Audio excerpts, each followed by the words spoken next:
Labdien, mani mīļie skatītāji. Sen jau nebijām tikušies atkal. Ik pa laikam tiekamies. Labi, neiedziļināsimies, kad tiekamies, tad ir svētki mums. Es šodien gribēju parunāt par cigarešu kaitīgumu, par cigarešu vēsturi. Pats interesantākais ir tas, ar to nomešanu ir tā. Es te vienu čali satiku, es saku, kā tev ar to cigarešu atmešanu, smēķēšanu? Viņš saka, kā lai atmet? Ja mēnesi nesmēķējis un katru dienu domājis par cigareti, tā īsti arī nav atmešana. Viņa visu laiku galvā stāv un kaut kas jānotiek tai galvā, lai tu atmestu to smēķēšanu.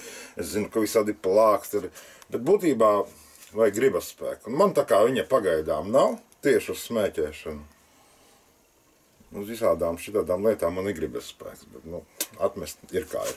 Un tagad mēs pāriesim īsti par mazliet mazu cigarešu vēsturi. Lūdzu, režisori. Var redzēt, jā? Tās visas tirgoja te Latvijā, bet viņas ir aizmirsušās. Princi gan jau atcerās, Mistral es neatceros, Quattro es atceros, Wall Street es atceros, Diplomātu mēs visi atceramies, Milfordu neatceros, Elite Plus,